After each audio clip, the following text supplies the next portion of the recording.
शुक्लाम्बरधरं विष्णुं शशिवर्णं चतुर्भुजं प्रसन्नवदनं ध्यायेत् सर्वविघ्नोपशान्तये।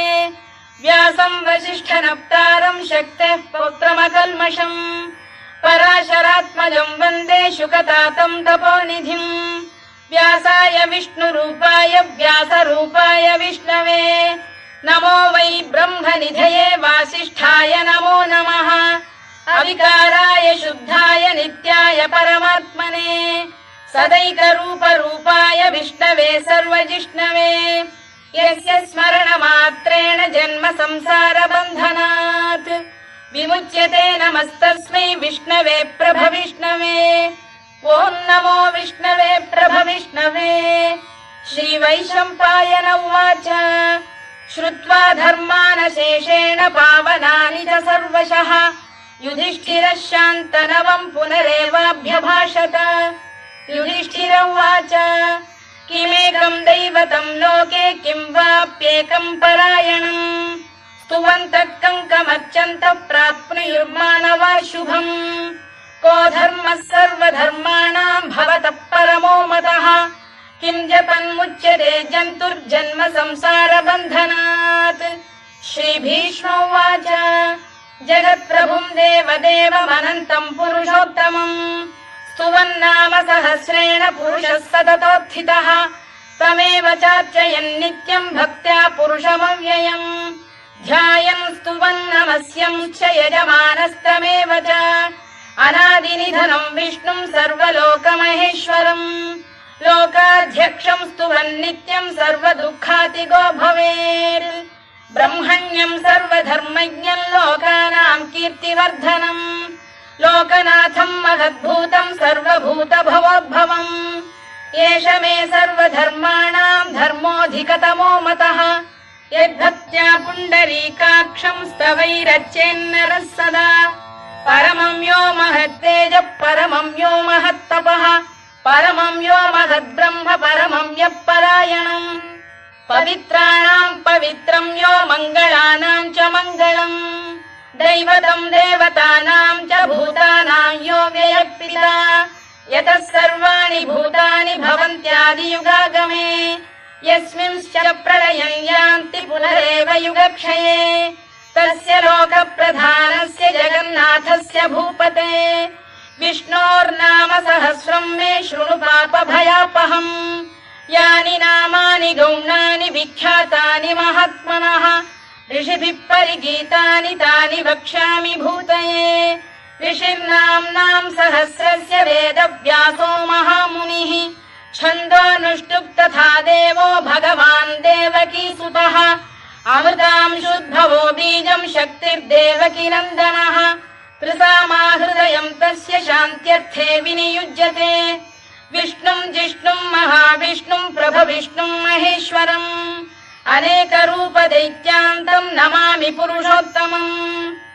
अस्य श्रीविष्णोर्दिव्यसहस्रनामस्तोत्रमहामन्त्रस्य श्रीवेदव्यासो भगवान् ऋषिः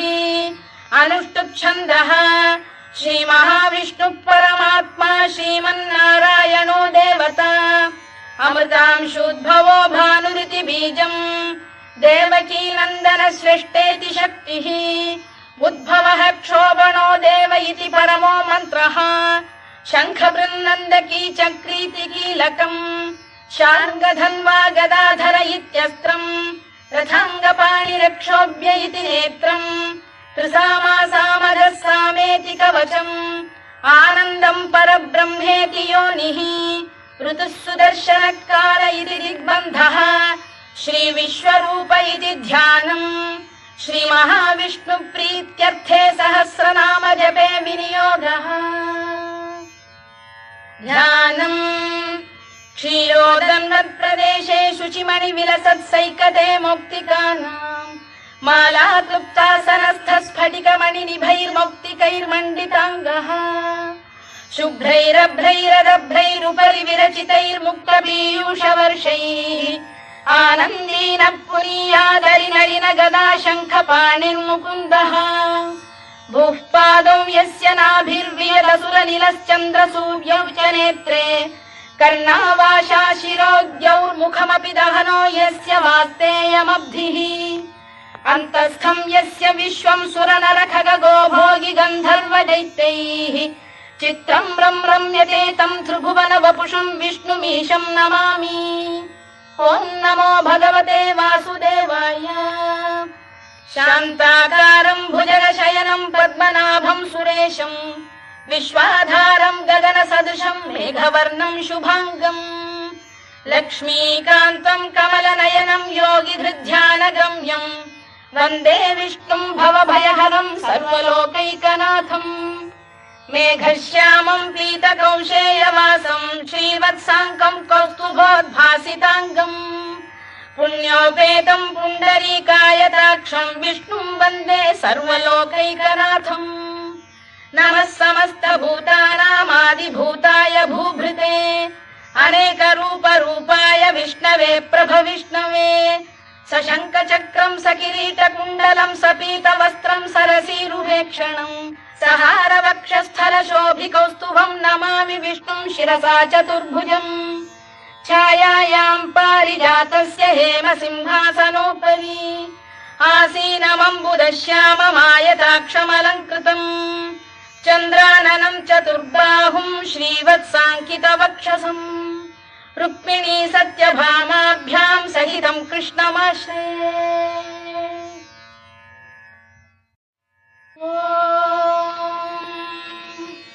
विश्वं विष्णुर्वषत्कारो भूतभव्य भवत्प्रभुः भूतभृद्भावो भूतात्मा भूतभावनः भूतात्मा परमात्मा च मुक्तानां परमागतिः अव्ययः पुरुषः साक्षी क्षेत्रज्ञोऽक्षर एव च योगो योगविदां नेता प्रधानपुरुषेश्वरः नारसिंहवपुः श्रीमान् केशवः पुरुषोत्तमः सर्वः शर्व शिवस्थाणुर्भूतादिर्निधिरव्ययः सम्भवो भावनो भर्ता प्रभवः प्रभुरीश्वरः स्वयंभूः शम्भुरादित्यः पुष्कराक्षो महास्वनः अनादिनिधनो धाता विधाता धातुरुत्तमः अप्रमेयो ऋषिकेशः पद्मनाभोऽमरप्रभुः विश्वकर्मा मनुस्पष्टा स्थविष्ठस्थविरो ध्रुवः अग्राह्यः शाश्वतः कृष्णो लोहिताक्षप्रदर्दनः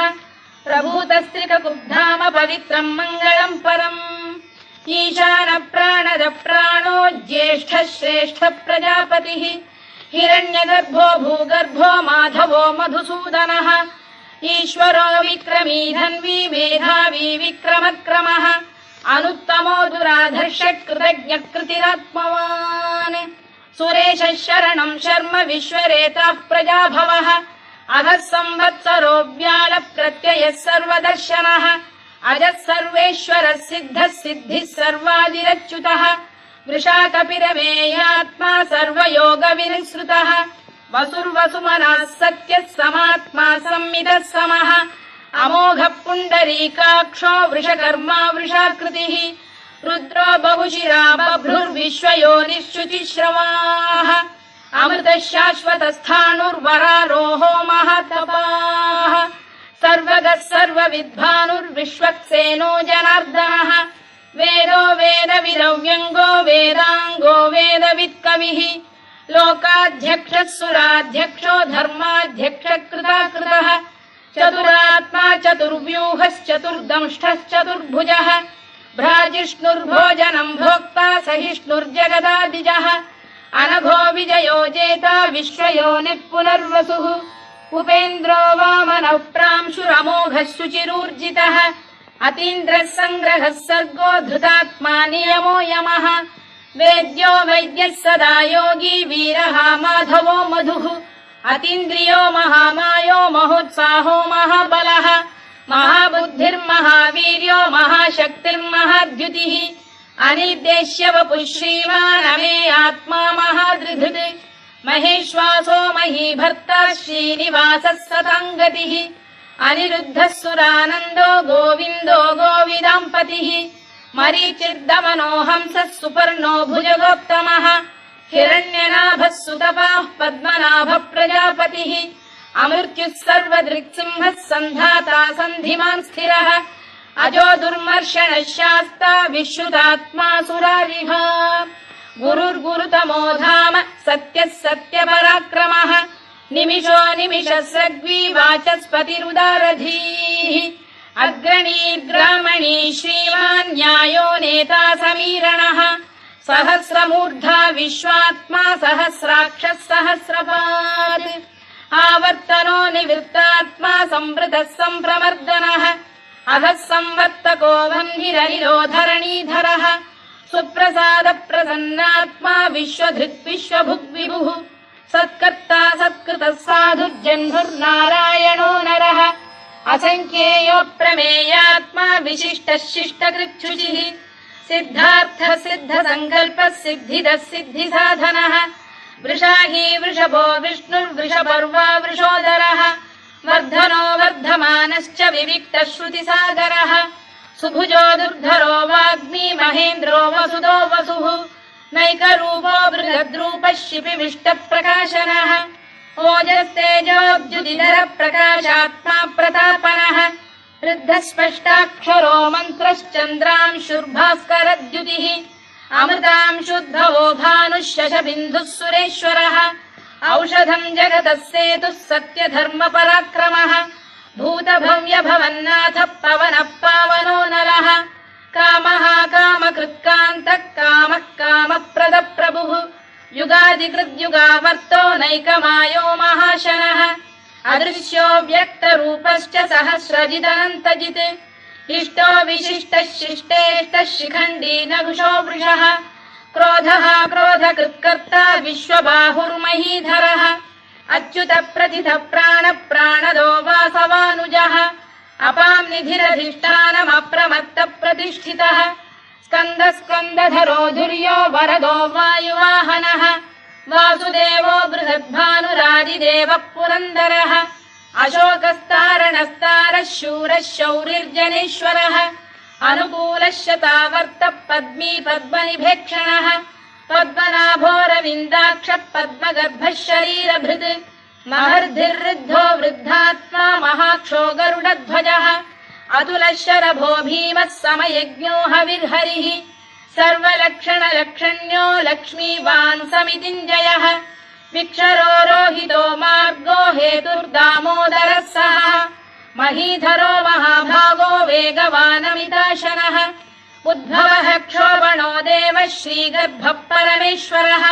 करणम् कारणम् कर्ता विकर्ता गहनो गुहः व्यवसायो व्यवस्थानः संस्थानस्थानदो ध्रुवः परद्धिः परमस्पष्टः तुष्टः पुष्टः शुभेक्षणः रामो विरामो विरतो मार्गो नेयो नयोनयः वीरः शक्तिमताम् श्रेष्ठो धर्मो धर्मविदुत्तमः वैकुण्ठः पुरुष प्राण प्राणद प्रणव पृतुः हिरण्यगर्भः शत्रुघ्नो व्याप्तो वायुरधोक्षजः ऋतुः सुदर्शनकारः परमेष्ठी परिग्रहः उग्रः संवत्सरो दक्षो विश्रामो विश्वदक्षिणः विस्तारस्थावरस्थाणुः प्रमाणम् बीजमव्ययम् अर्थोऽनर्थो महाकोशो महाभोगो महाधनः अनिर्विण्णस्थविष्ठो भूर्धर्मयूपो महामखः नक्षत्रनेमिर्नक्षत्री क्षमः क्षामः समीहनः यज्ञयुज्यो महेज्यश्च क्रतुः सत्रम् सदाम् गतिः सर्वदर्शी विमुक्तात्मा सर्वज्ञो ज्ञानमुत्तमम् सुव्रतः सुमुखः सूक्ष्मः सुघोषः सुखदः सुहृद् मनोहरो जितक्रोधो वीरबाहुर्विदारणः स्वापनः स्ववशो व्यापी नैकात्मा नैककर्मकृत् वत्सरो वत्सलो वत्सी रत्नगर्भोधनेश्वरः धर्मकृद्धर्मी सदसक्षरमक्षरम् अविज्ञाता सहस्रांशुर्विधाता कृतलक्षणः गभस्तिनेमिः सप्तस्तः सिंहो भूतमहेश्वरः आदिदेवो महादेवो देवेशो देवभृद्गुरुः उत्तरो गोपतिर्गोप्ता ज्ञानगम्यः पुरातनः शरीरभूतभृद्भोक्ता कपीन्द्रो भूरि दक्षिणः सोमपोऽमृतपः सोमः पुरुजिः पुरुसत्तमः विनयो जयः सत्यसन्धो दाशार्हः सात्वताम् पतिः जीवो विनयिता साक्षी मुकुन्दो मितविक्रमः अम्भोनिधिरनन्तात्मा महोदधिशयोऽन्तकः अजो महार्घ स्वाभाव्यो जितामित्रप्रमोदनः आनन्दो नन्दनो नन्दः सत्यधर्मात्रिविक्रमः महर्षि कपिलाचार्यः कृतज्ञो मेदिनीपतिः त्रिपदस्त्रिदशाध्यक्षो महाशृङ्गकृतान्तकृत् महावराहो गोविन्दः सुषेणः कनकाङ्गनी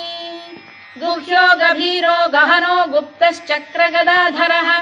मेधास्वाङ्गो जितकृष्णो दृढः सङ्कर्षणोच्युतः वरुणो वारुणो वृक्षः पुष्कराक्षो महामनाः भगवान् भगहानन्दी वनमाली हलायुधः आदित्यो ज्योतिरादित्यः सहिष्णुर्गतिसत्तमः सुधन्वाखण्ड परशुर्दारुणो द्रविणप्रदः दिवस्पृक् सर्वदृग्व्यासो वाचस्पतिरयो निजः त्रिसामासामगः साम निर्वाणम् भेषजम् भिषज सन्न्यासकृच्छमशान्तो निष्ठा शान्तिः परायणम् शुभाङ्गः शान्तिदः स्रष्टा कुमुदः कुवलेशयः गोहितो गोपतिर्गोप्ता वृषभाक्षो वृषप्रियः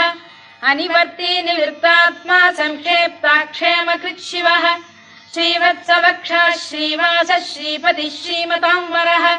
श्रीधः श्रीशः श्रीनिवासः श्रीनिधिः श्रीविभावनः श्रीधर श्रीकर श्रेयः श्रीमान् लोकत्रयाश्रयः स्वक्षः स्वङ्गः शतानन्दो नन्दिर्ज्योतिर्गणेश्वरः विजितात्मा विधेयात्मा सत्कीर्तिश्छिन्न संशयः उदीर्णः सर्वतश्चक्षुरनीशः शाश्वतः स्थिरः भूषयो भूषणो भूतिर्विशोकः शोकनाशनः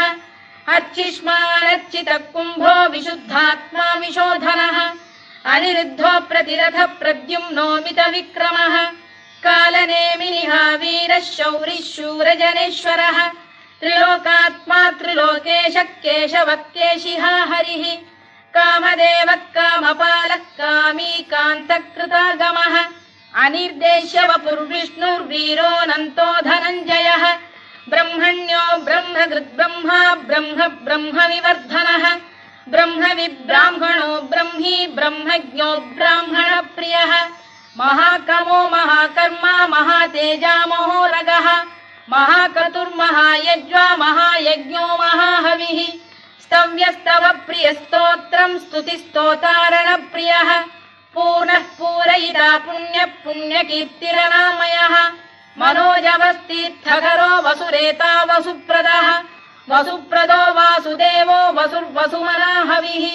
सद्गतिः सत्कृतिः सत्ता सद्भूतिः सत्परायणः शूरसेनो यदुश्रेष्ठः सन्निवासः सुयामुनः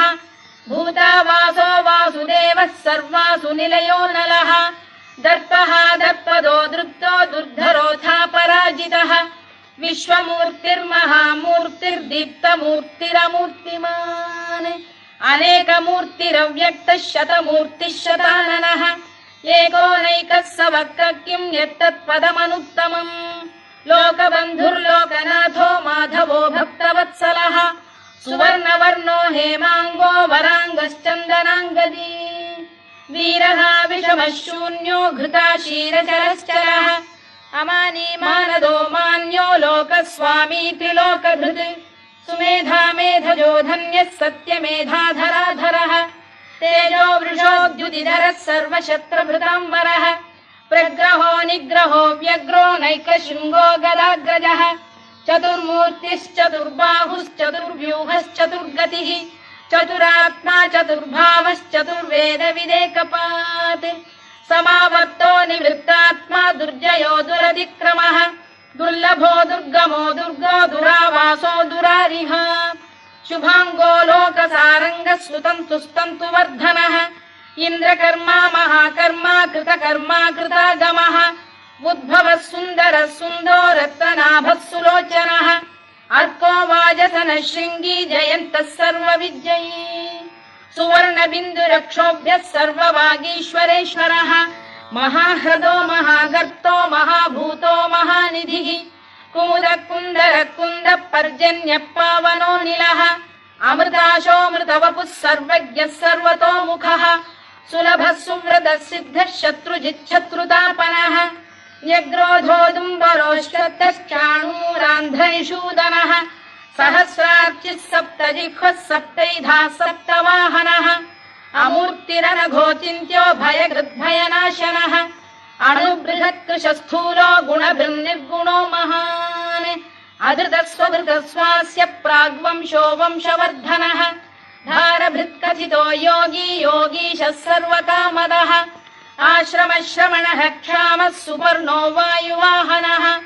धनुर्धरो धनुर्वेदो दण्डो दमयिता दमः अपराजितः सर्वसहो नियन्ता नियमो यमः सत्त्ववान् सात्विकः सत्यः सत्यधर्मपरायणः अभिप्रायप्रियार्होध प्रियकृत्प्रीतिवर्धनः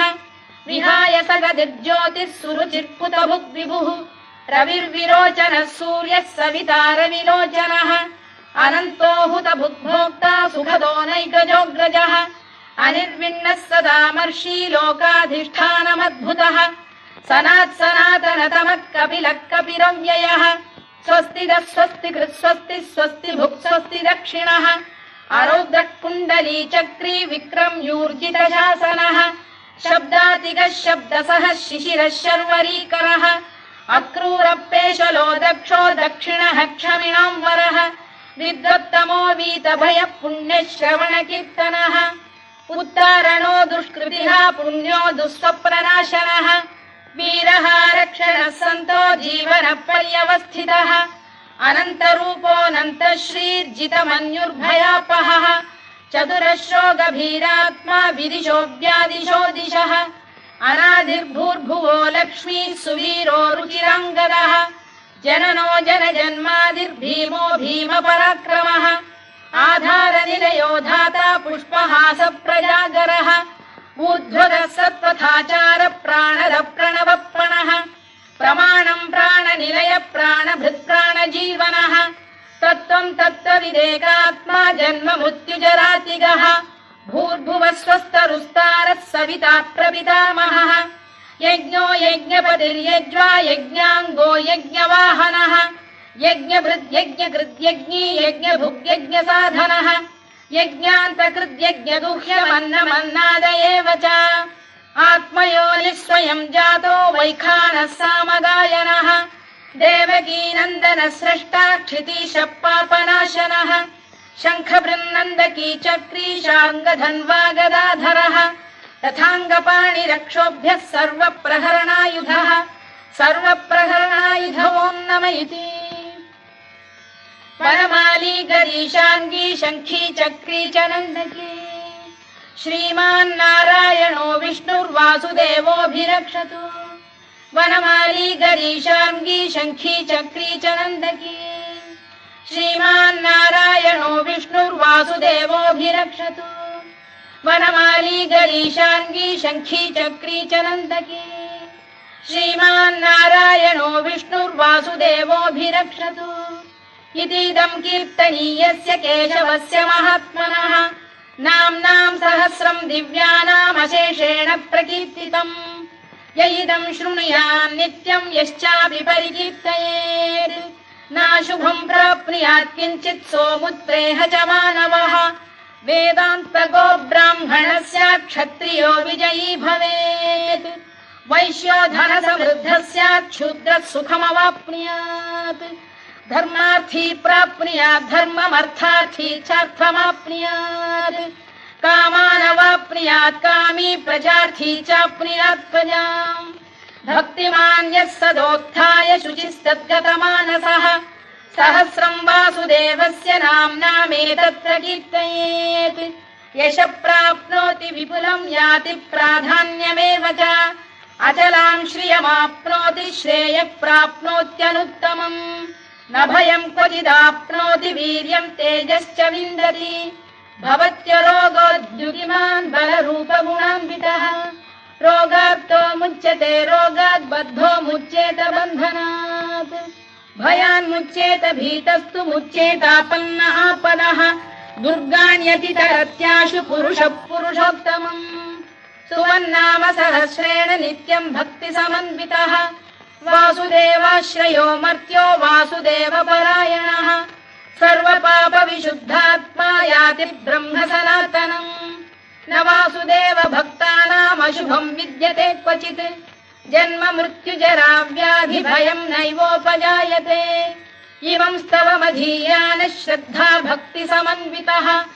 युज्येतात्मसुखक्षान्तिः श्रीधृतिस्मृतिकीर्तिभिः न क्रोधो न च मात्सर्यम् न लोभो न शुभामतिः भवन्ति कृतपुण्यानाम् भक्तानाम् पुरुषोत्तमे द्यौः स चन्द्रार्कनक्षत्राखम् दिशो भूर्महो दधिः वासुदेवस्य वीर्येण विधृतानि महात्मनः ससुरासुरगन्धर्वम् स यक्षोरगराक्षसम् जगत्वशे वर्ततेदम् कृष्णस्य सचराचरम् इन्द्रियाणि मनो बुद्धिः सत्त्वम् तेजो बलम् धृतिः वासुदेवात्मकान्याहुः क्षेत्रम् क्षेत्रज्ञ एव च सर्वागमानामाचार प्रथमम् परिकल्पते आचार प्रभवो धर्मो धर्मस्य प्रभुरच्युतः ऋषयः पितरो देवा महाभूतानि धातवः जङ्गमा जङ्गमम् चेदम् जगन्नारायणोद्भवम् योगो ज्ञानम् तथा साङ्ख्यम् विद्या शिल्पादिकर्म च वेदाः शास्त्राणि विज्ञानमेतत् सर्वम् जनार्दनात् एको विष्णुर्महद्भूतम् पृथग्भूतान्यनेकशः त्रीन् लोकान् व्याप्य भूतात्मा भुङ्क्ते विश्वभुवव्ययः इमम् स्तवम् भगवतो विष्णोर्व्यासेन कीर्तितम् पठेद्य इच्छेत् पुरुषः श्रेयत् प्राप्तुम् सुखानि च विश्वेश्वरमजम् देवम् जगतः प्रभुमव्ययम् भजन्ति ये पुष्कराक्षम् न ते यान्ति पराभवम् न ते यान्ति पराभवम् ओन्नम इति अर्जुनोवाच पद्मपत्र विशालाक्ष पद्मनाभ सुरोत्तमा भक्तानामनुरक्तानाम् त्राता भव जनार्दन श्रीभगवानुवाच यो माम् नाम सहस्रेण स्तोतुमिच्छति पाण्डव सोऽहमेकेन श्लोकेन स्तुत एव न संशयः स्तुत एव न संशयोन्नम इति व्यास उवाच वासनाद्वासुदेवस्य वासितम् भुवनत्रयम् सर्वभूतनिवासोऽसि वासुदेव नमोऽस्तु ते वासुदेव नमोऽस्तु ते ओन्नम इति पार्वत्युवाच केनोपायेन लघुना विष्णोर्नाम सहस्रकम् पठ्यते पण्डितैर्नित्यम् श्रोतुमिच्छाम्यहम् प्रभो ईश्वर उवाच श्रीराम राम रामेति रमे रामे मनोरमे सहस्रनाम तत्तुल्यम् राम नाम वरानने श्रीराम राम रामेति रमे रामे मनोरमे सहस्रनाम तत्तुल्यम् राम नाम वरानने श्रीराम राम रामेति रमे रामे मनोरमे सहस्रनाम तत्तुल्यम् राम नाम वरानने राम नाम वरानन ओन्नम इति ब्रह्मोवाच नमोऽस्त्वनन्ताय सहस्रमूर्तये सहस्रपादाक्षि शिरोरुबाहवे सहस्रनाम्ने पुरुषाय शाश्वते सहस्रकोटियुगधारिणे नमः सहस्रकोटियुगधारिणे नमः ओन्नम इति सञ्जय उवाच यत्र योगेश्वर कृष्णो यत्र पार्थो धनुर्धरः तत्र श्रीविजयो भूतिर्ध्रुवा नीतिर्मतिर्मम श्रीभगवानुवाच अनन्याश्चिन्तयन्तो मां ये जनाः पर्युपासते तेषाम् नित्याभियुक्तानां योगक्षेमम् अहम्यहम् परित्राणाय साधूनां विनाशाय च दुष्कृताम् धर्म संस्थापनार्थाय सम्भवामि युगे युगे आर्ता विषण्णाः शिथिलाश्च भीता घोरेषु च व्याधिषु वर्तमानाः संकीर्त्य नारायण शब्दमात्रम् विमुक्त दुःखाः सुखिनो भवन्तु कायेन वाचा मनसेन्द्रियैर्वा बुद्ध्यात्मना वा प्रकृते स्वभावात् करोमि यद्यत् सकलम् परस्मै नारायणायेति समर्पयामि।